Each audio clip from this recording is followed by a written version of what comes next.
Hey, what's up, guys? Jag from Jaggy Sports. Got my man Roger in the house. We're about to do another podcast, but this time it's on the Eastern Conference. Thanks for having me, Jack. Look forward to the discussion. Yeah, no worries. Let's do this. So right before, me and Roger text all the time about the NBA and whatnot and what's going on. But right before, he just sent me something. It was Sports Illustrated. Sports Illustrated, and I'm kind of blown away. I get it. They ranked the Cavs as the number one in the Eastern Conference. Raj, do you actually agree with that? Yeah, I think with the injuries to the Boston Celtics, I think that paves the way for Cleveland to have a really big regular season. If you look at the Eastern Conference as a whole, it's watered down with the injuries to Paul George and Joel Embiid just working himself into the lineup, and Paul George is going to miss the start of the season. So you would think that brings the Sixers down a notch as well again. So, and then you got the injuries on the Celtics where Jason Tatum's recovering from that Achilles. So this really paves the way for Cleveland to do big things this year. You have to assume that Evan Mobley is going to make another jump because of his age. He's in his early 20s, so he'll make another leap.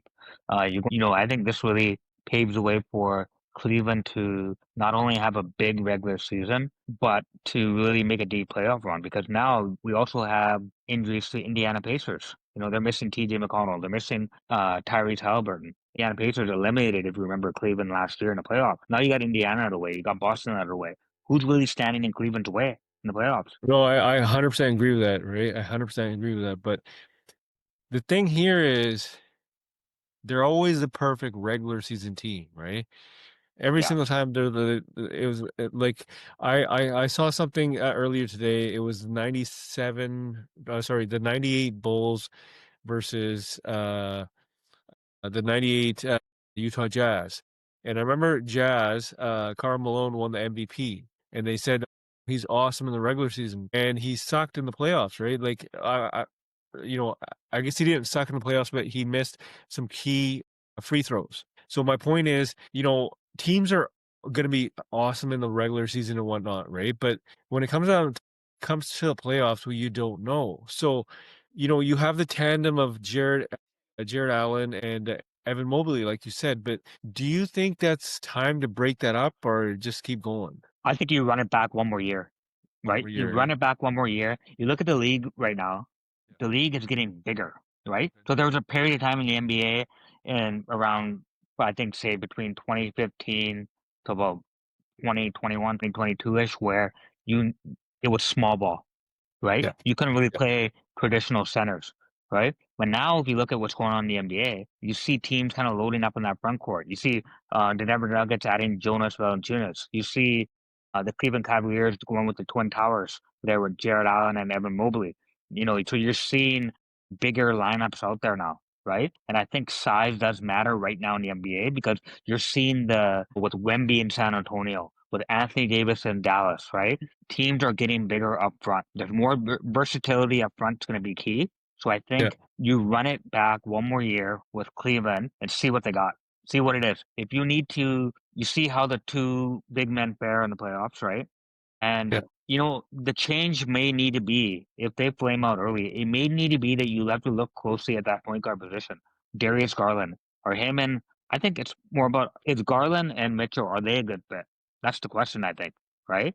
I think Allen and Mobley can play together. I would look a little bit more closely at Garland and Mitchell because that's a small backcourt. You can exploit that if you're an opposing team with bigger guards. And that aside, that I should also mention that Cleveland added Lonzo Ball, and Lonzo Ball has looked very good in the preseason. He's running the Oh, offense well in the limited time that he's playing. If he can just come in, he's a 6'6" point guard. We forget that sometimes. 6'6", 6'7". if he's coming off the bench, that's less Yeah, pressure on him and less pressure on his knees and stuff, right? Like, he's yeah. always injury prone, but if he's only limited to like 18 minutes per game, you can't go wrong with that. And if Lonzo Ball is going up against your B team, like your bench, that's gonna be good news kind of thing, right? So I Yeah. totally agree with you on number one, sorry, the Cleveland Cavaliers.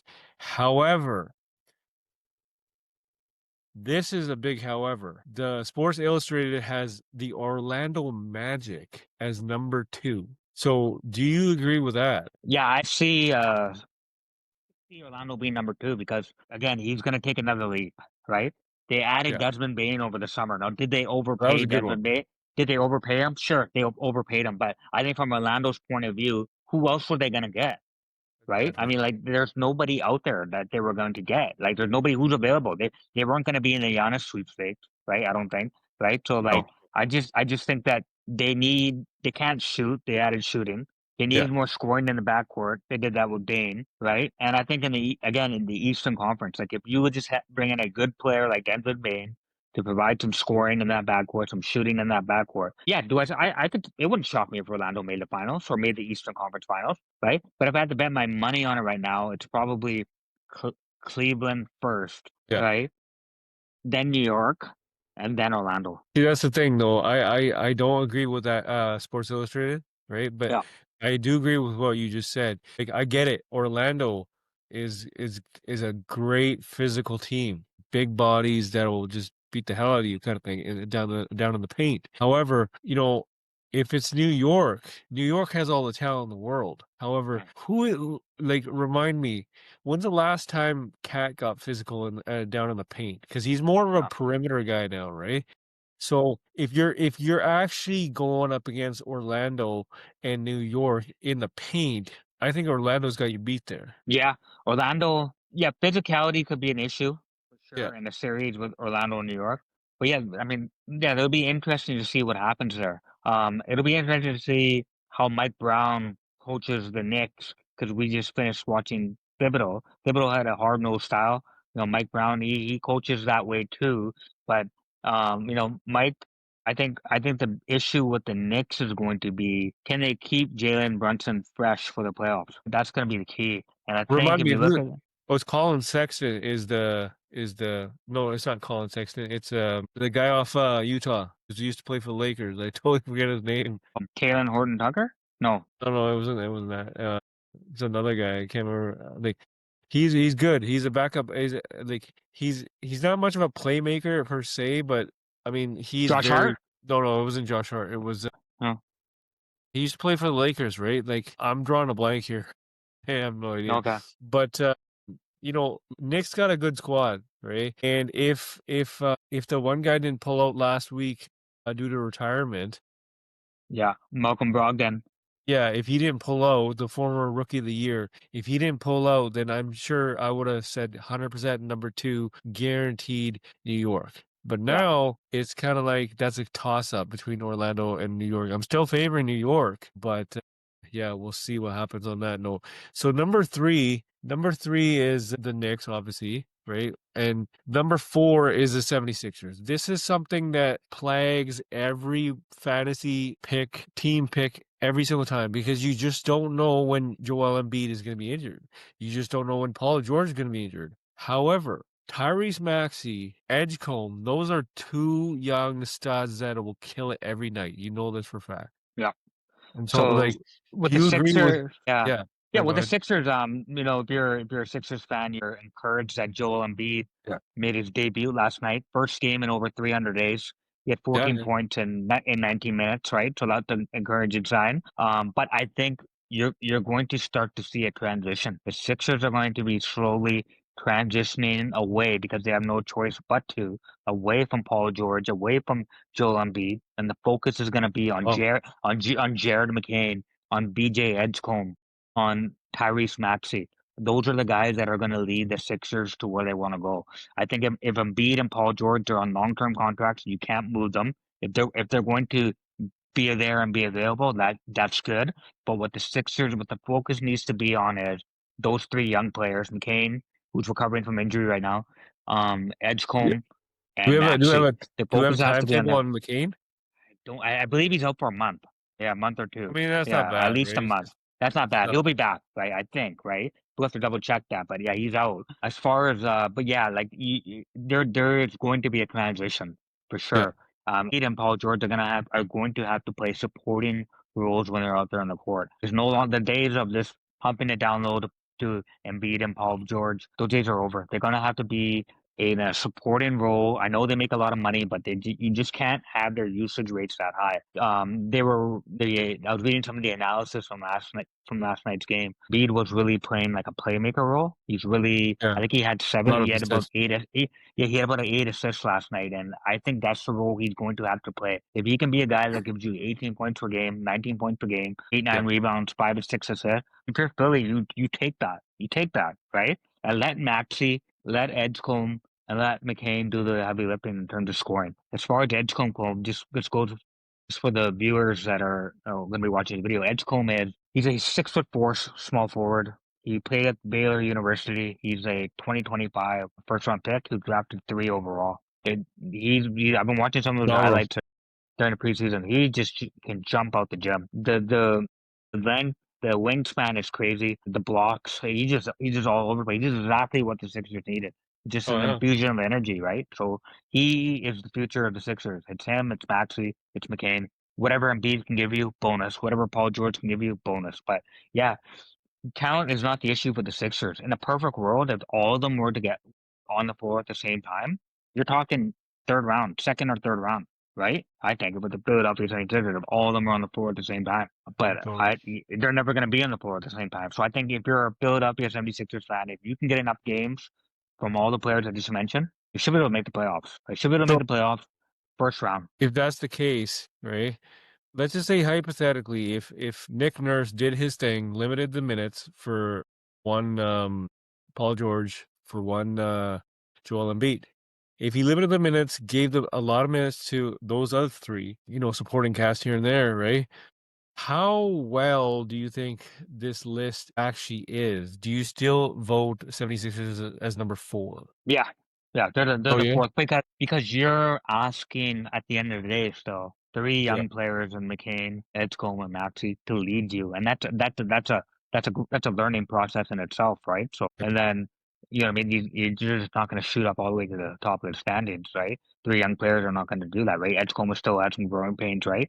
But yeah, it wouldn't shock me if Philly finished fourth place. It wouldn't shock me at all. It's definitely on the table, right? Yeah, well, I think they should be a playoff team. If Nick Nurse has to show something, like, these last few years have not been good for Nick Nurse. If you remember how the last couple of years in Toronto went, it ended badly. Remember these his first year in Philly, not good, and so there's been issues with him and some of the players. It's a prove it year for him too. He has 100%. to coach. He has to coach his behind off. Yeah, to be honest, I kind of agree with you.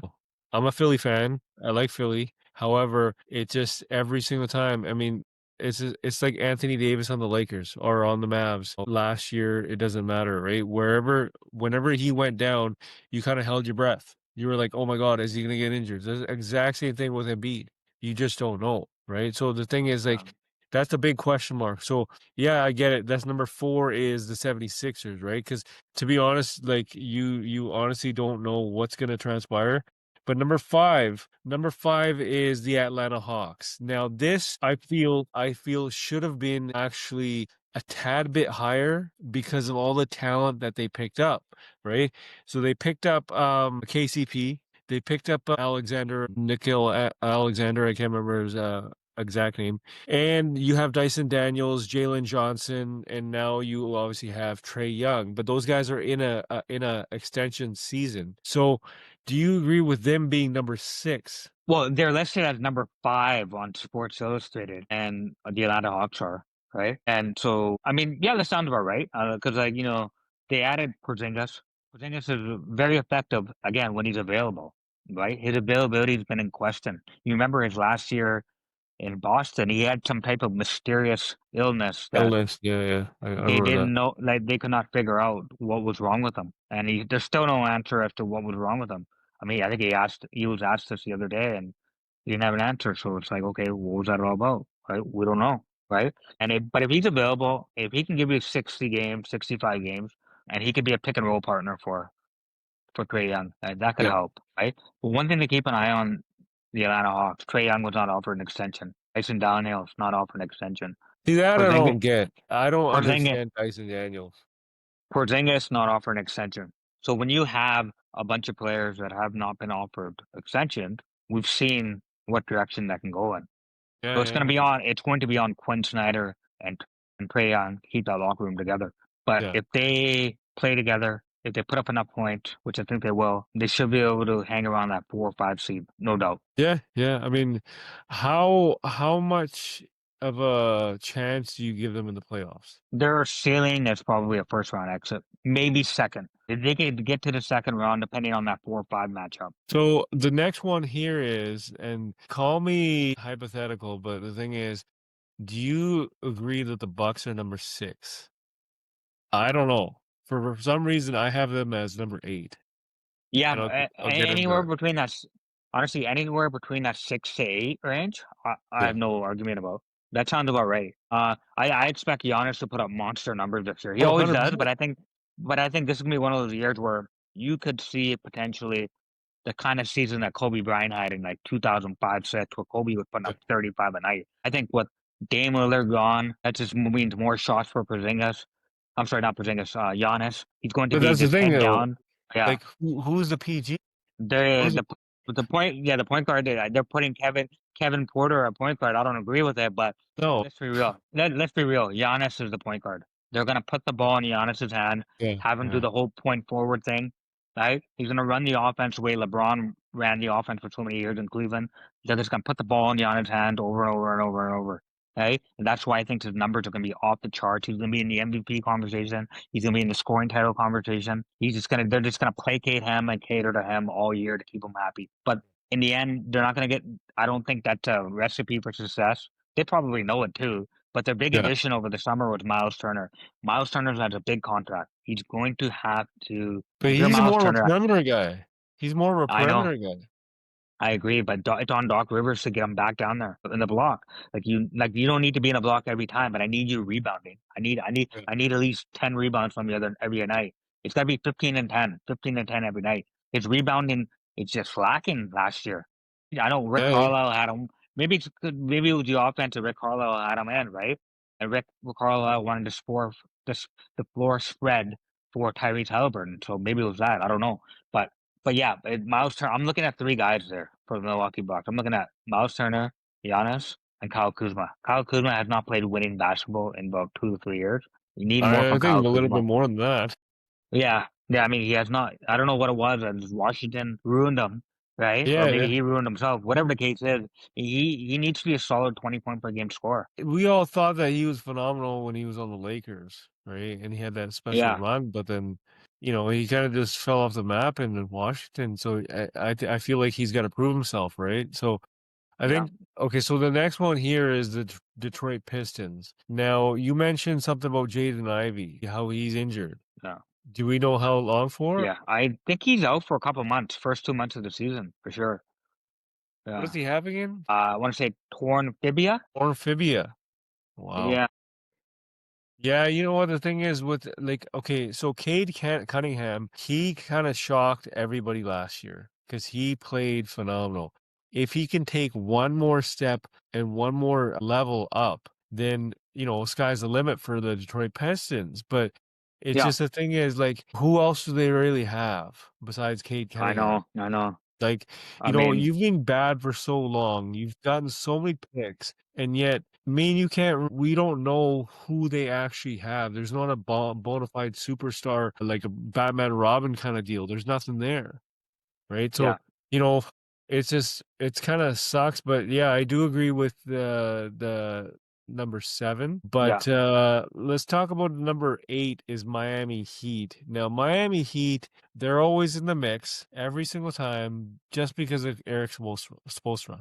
Now, Eric Spoelstra can coach so hard, and it's pretty cool that he's doing what he's doing. But the thing is, again, you have Tyler Hero, you have Andrew Wiggins, and Bam Adebayo. I don't think that's going to move the needle at all. no, no.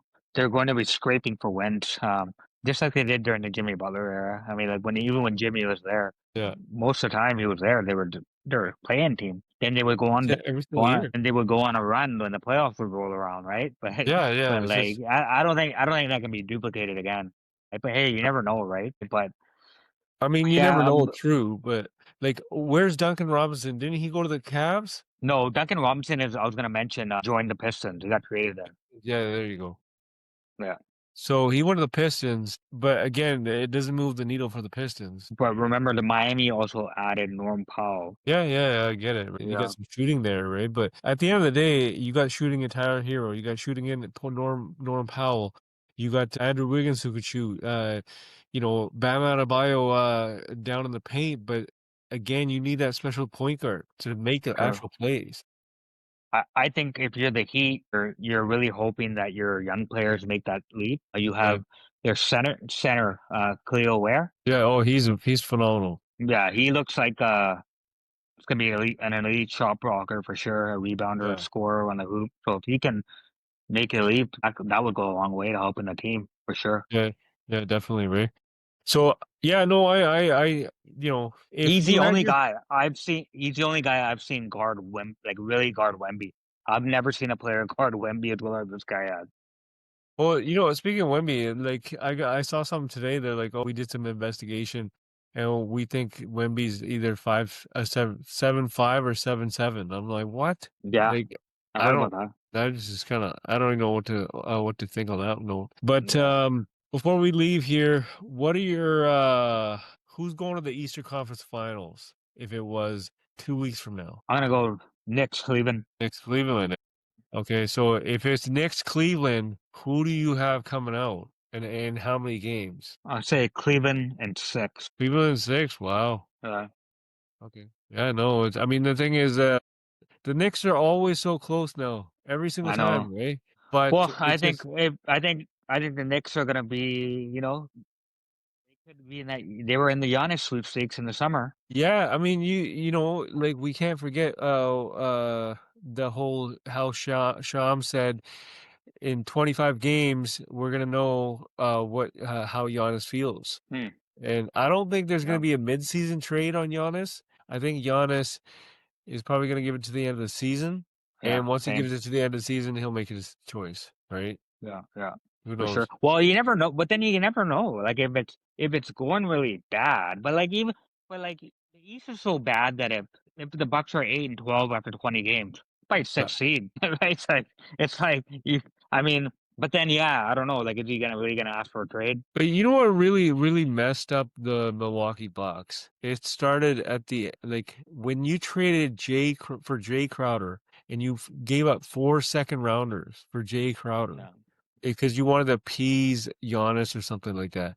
That was like I get it. John Horst, the owner slash president, whatever the hell you want to call him, he likes to gamble, but that was a big time gamble, and now it's kind of like you don't have anything to show for it. You paid $100 million to get rid of Dame. Then you paid Mm. another $100 million to get Miles Turner, and the only thing you can show for it is they got a couple young guys that are good, but the only really thing you have to show for it is Giannis and Miles Turner. That's it. That's Yeah. why Bucks are sitting at number 6, and I think they should be sitting at number 8. Yeah, wouldn't shock me. I'm telling you, the first 20 games, there's going to be a lot of pressure on the Bucks because everybody's watching. Oh yeah. Everybody's on Giannis watch right now. Everybody, Oh, 100%. right? You know So what? it's like, There's always this one watch every single time. And last time me and you spoke, we brought up the fact that that's cool, right? You want to talk about Giannis, the media wants to talk about Giannis, the Giannis watch, but at the end of the day, you will also got to consider Trey Young. You got to consider John Morant. All those guys are on the watch too. But as of right now, I agree. Yeah, you're right. Giannis is number one on the watch right now. yeah, So and I think with the Bucks, every game's gonna feel like Game 7 because if you know what I mean, like the first 20 games, every game's gonna feel like Game 7. well, yeah, that and the fact that Yeah, I mean every game is a game 7, especially to Doc Rivers, because yeah, if he doesn't produce, they're gonna can him, right? yeah, They want to appease Giannis, so they'll yeah, fire their entire staff if they have to, just to yeah, appease Giannis, right, right? So yeah, for sure. they brought in his third brother. So I mean, what the hell is that gonna do, right? I I mean, I don't know. I don't get it, but yeah, I Mhm. agree with this list. Some minor changes here and there, but yeah, Cavs versus Knicks. If that's true, and your pick is the Cavs, The last time Cavs were in the final was 2018, I believe it was. So Yeah. yeah, we'll see what happens. But no, thanks Rajan for coming on board, and tune in next time to Jag from Jaggy Sports.